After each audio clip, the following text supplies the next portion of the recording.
Hola, bienvenidos sean. En el siguiente video vamos a revisar algunos argumentos sobre por los cuales podemos llegar a la conclusión de por qué vivir.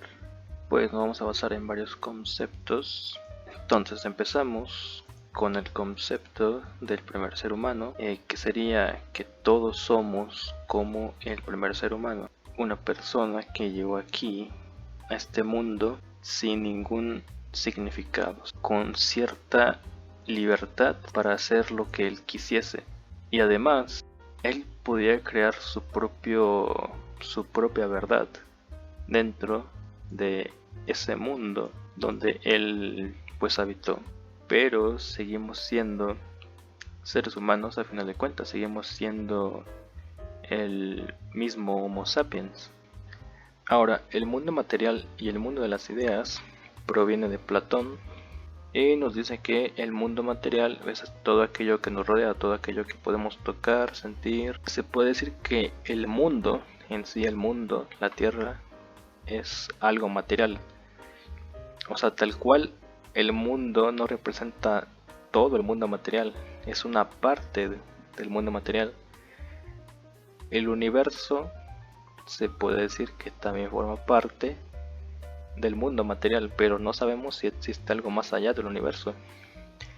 Pero dejémoslo así, ¿no? En el universo pues es por el momento lo que conocemos que conforma el mundo material. Y también puede ser cualquier cosa que esté aquí a nuestro alrededor, un lápiz, una libreta, tu celular, eso es parte del mundo material. De hecho también lo conforma pues nuestro cuerpo, porque al final de cuentas es algo físico, es algo tangible, es materia.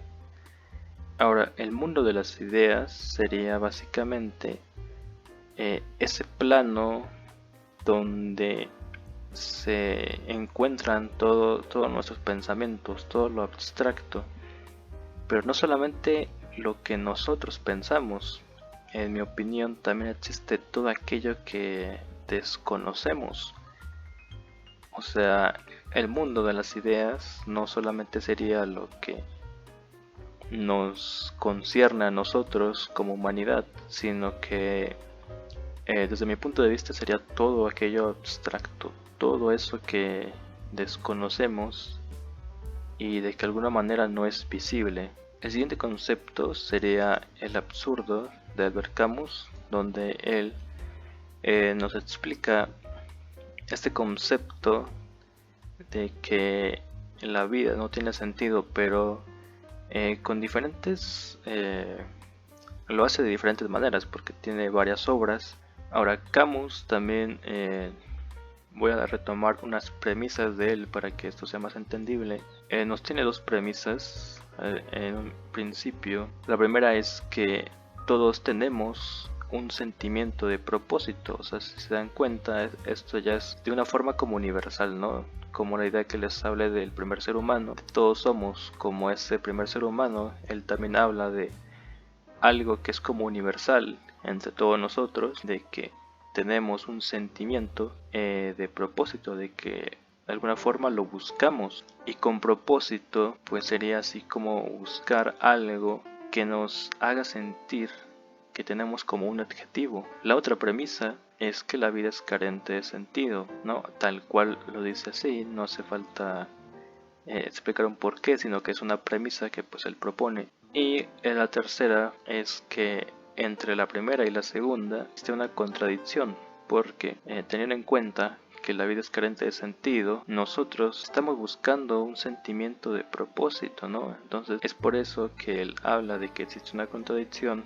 entre esas dos premisas, y que para de alguna manera sobrellevar esto es necesario asumir esa ausencia de sentido, para entonces poder encontrar un sentimiento de propósito sin sentirnos de alguna manera incongruentes con nuestro ideal. Bueno, la entropía es un concepto que se utiliza en diferentes áreas, principalmente se usa en física, donde es un concepto quizás un poco complicado de explicar, pero en este momento lo vamos a utilizar.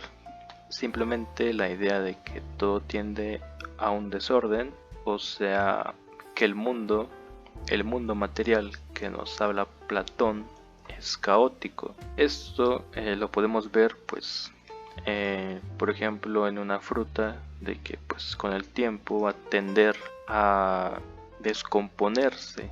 Entonces ese es un ejemplo pues muy sencillo. Eso no es todo lo que nos dice la entropía, pero esa es la idea que quiero que retomemos. Entonces la entropía se puede interpretar ya sea como desorden, caos, muerte, incluso también podría ser como expansión de alguna forma, como esta idea de que el universo tiende a expandirse. Y también la entropía es como una inercia, es como una fuerza que está ahí siempre.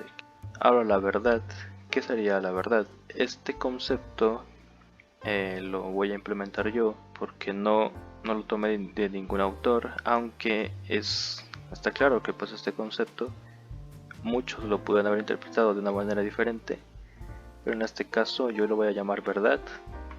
Y para mí la verdad sería como todo aquel significado que nosotros nos creamos. Como decía Camus, tendemos a buscar un sentimiento de propósito, y una vez que nosotros encontramos ese propósito, pues yo lo voy a llamar como verdad. Una vez que tú tienes ese sentimiento de propósito, lo vamos a llamar verdad, lo cual puede ser ya sea un significado, un sentido de vida, una motivación, un compromiso o un lazo. Y aquí aclarando que la verdad no me refiero a una verdad absoluta, sino me refiero a que cada individuo, cada persona se cree su propia verdad, asume su propia verdad, mas no hablo de algo universal, sino de cada ser humano. Ahora la autorregulación también es un concepto que puede que ya exista en diferentes áreas, pero aquí lo voy a tomar como algo que es como un ciclo, algo cíclico, también de alguna manera como un equilibrio y como una conservación del orden. O sea, aquí estoy hablando de que esto es opuesto de cierta manera a la entropía, que vimos que era como una tendencia al desorden, pues la autorregulación sería como una conservación de ese orden. Ahora nuestra libertad la vamos a entender, la vamos a usar como esa capacidad de poder elegir. Obviamente vamos a encontrar libertad en muchos ámbitos también, podrá tener muchos significados en diferentes contextos, pero por el momento vamos a tomarlo como la voluntad propia, o sea la iniciativa propia, como el libre albedrío, esa libertad de poder hacer o no hacer algo, y como la ética, que sería como esa iniciativa de actuar bien por cuenta propia. Y ya por último, la ajenación, que este fue un concepto que yo me inventé, pero más tarde van a ver para qué sirve, y lo voy a definir como un estado de desconexión, como un sentimiento de sentirnos que no somos parte de algo, que estamos fuera de, o simplemente sentirnos ajenos a algo, de alguna forma como separados. Ahora lo que vamos a hacer es tomar todas estas premisas, todos estos conceptos, y los vamos a utilizar dentro de un mismo contexto. Entonces vamos a tomar nuestro mundo, que existe nuestro mundo material, también existe el mundo de las ideas, y dentro de este mundo material se encuentra el primer ser humano, ¿no? Este ser que tiene una cierta libertad y que por el momento se encuentra de alguna manera separado con el mundo, porque acaba de llegar en él. Ahora, tomando la idea de Camus del absurdo, digamos que la vida de ese ser humano carece de sentido y que el mundo tiende a la entropía. al desorden. Entonces, en este momento, ¿cuál creen que fue el primer sentido de vida de este ser humano? Pues en mi opinión, ese primer ser humano ni siquiera tuvo que pensarlo, porque en ese momento se sentía más motivado por sus propias necesidades físicas, se sentía más impulsado por su propio cuerpo, por sus necesidades fisiológicas para sobrevivir, se sentía más motivado por un instinto primitivo. Entonces, la verdad de ese primer ser humano era sobrevivir. Ya tuvo todas sus necesidades satisfechas cuando ya no hacía falta que se preocupara por sobrevivir. Fue entonces cuando tuvo más tiempo para pensar en sí mismo, para pensar en el mundo, y ahí fue cuando quizás llegó esta idea de el absurdo, como habla Albert Camus. Entonces ahora necesitamos de otra verdad para entonces pues darle un sentido a lo que estamos haciendo, a nuestro esfuerzo. Ahora yo también considero que en el mundo de las ideas también existe un desorden, no precisamente un caos, o sea, existe la entropía, pero no en el sentido de que nuestros pensamientos tienden al desorden, sino que más bien hay una ausencia de orden. Esto lo digo porque pues podemos pensar cualquier cosa, o sea, literal, podemos llegar a tener pensamientos muy irracionales, muy inmorales, pensamientos quizás muy banales, divagar, y esto nadie nos lo impide prácticamente, o sea, lo podemos hacer en cualquier momento. En este momento podemos tener pensamientos de todo tipo. ¿Qué nos impide hacer eso? ¿Qué nos impide pensar en algo? ¿Qué nos impide tener pensamientos ya sea positivos o negativos? Entonces tenemos aquí el mundo de las ideas y nosotros podemos tener tantos pensamientos como queramos. Podemos pensar, pensar y pensar. Incluso si no tuviésemos este borde, esto que acabo de definir como el mundo de las ideas, porque pues como les digo es algo abstracto, como eso no tiene un límite, no tiene un borde, no hay algo que nos diga aquí inicia el mundo de las ideas y aquí termina. ¿Cuál es el límite en todo esto? El único límite a lo mejor para nosotros como seres humanos puede ser nuestro cuerpo, porque podemos pensar a lo mejor hasta que nuestro cuerpo aguante, hasta la muerte. Entonces solamente allí ya dejaremos quizás de pensar. Pero entonces, ¿qué hacemos para tener un orden? Pues necesitamos de la autorregulación para conservar un orden. ¿Y quién va a ejecutar esa regulación constante? Pues nosotros mismos, el primer ser humano, tú, yo, cualquier persona. Pero entonces vamos a ocupar de esa voluntad de hacerlo, ¿no? Porque les digo que podemos tener cualquier pensamiento que queramos, pero va a depender de nosotros dejar de hacerlo. Y entonces solo así podríamos tener una verdad, un significado, un sentido de vida. Porque dentro de todos esos pensamientos, nuestra motivación, cualquier cosa, cualquier significado, nos va a ayudar como un punto de referencia para entonces quizás tener otros pensamientos, ¿no? Porque si no tenemos nada de qué hablar, no tenemos algo que hacer, algo que con lo que nos identifiquemos, podemos hablar de lo que sea, podemos pensar de lo que sea. Entonces, el hecho de decidir poner un límite en nuestros pensamientos va a depender en cierta parte de nosotros mismos, para entonces poder tener un significado. Ahora, aquí no estoy diciendo que tener una verdad sea lo mismo a tener paz. Eso es otra cosa. El hecho de tener un sentido de vida no quiere decir que no tengamos ya otros pensamientos, pero sí tenemos ya ahora una orientación, algo que nos pueda guiar.